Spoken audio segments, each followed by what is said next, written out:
Looking at the audience, I could see this evening has been very heavy, and because most of you are almost sleeping.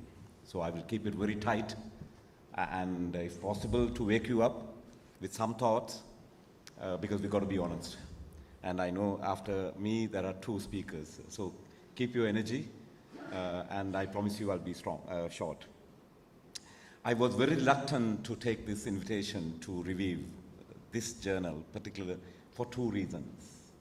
One is talking about religion will challenge our intellectual limitations, because throughout humanity, we have tried centuries after centuries to understand what this phenomena called religion. And that pushes all our learning to a box, and we struggle to come out of the box. The second reason that I'm reluctant to take this topic is the inflammatory nature of this topic, which makes us somewhat reluctantly intellectually dishonest to talk on issues that are important when it comes to religious affairs, particularly religion, politics, and violence. We are very uncomfortable. So we try to manage our intellectuality in a kind of a diplomatic way. This story, I'll tell a story so that you can wake up. Nirmal knows this story because we have shared this many times. This is about Mullah Nasaruddin. You know, a 13th century Sufi scholar, wisdom man, if you want to call, from modern Turkey, a place called Konya, where also poet Rumi came from. And I happened to have the blessing of visiting both places.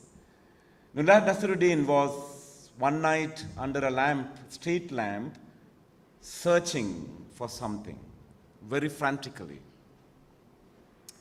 And there went a group of his friends looking at this desperate man, then asked, "Nasaru, what are you doing?" "Oh, my dear friends, I am looking for my key."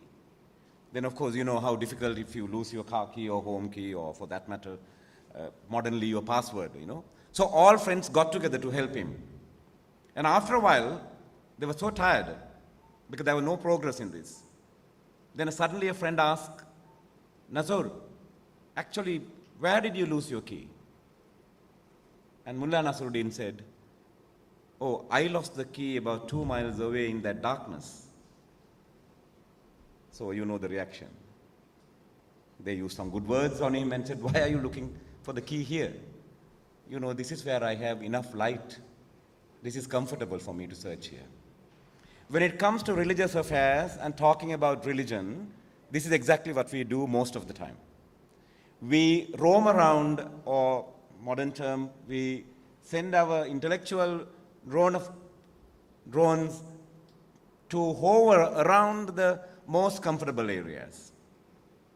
But since we have a journalist on our panel, you know, in and day out, you have to report realities of religion and the religious practices and the failed affairs of the religions.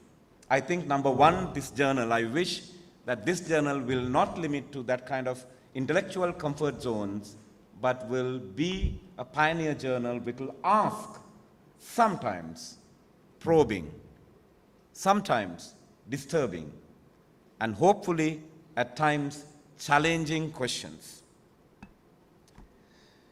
Because the theme of religion is always complex, densely contested, and also it pushes us away from our traditional kind of be good camps. It is because the concept, ideology, the institution, and the practice, also socio-politics of the religion, always produces, as Professor Premkumara mentioned, drastically and diagonically opposing impacts. This is true about every society, every religion throughout humanity. The same religion which once promoted interreligious wars later becomes a healing bridge between those religions. A religion which justified slavery later comes out theologizing how slavery was bad and to ban it and to stop it. Same religions that paved the way human art, sciences, enlightenment sometimes comes back to destroy the same. So we have seen this dichotomically diagonal discourse that happens under the same religion, sometimes intra-religious ideologically. John Newton, former slave owner and slave master, converted to religious faith and wrote the famous, world famous, amazing song, Grace hymn. William Wilberforce, who was the owner of the ships of the slaveries, later converted and argued against slavery in the UK and elsewhere. Martin Luther King Jr., who was a hard, vibrant religious speaker in the Southern Baptist tradition, used his religions for civic rights and the victory of the colored people in America. Of course,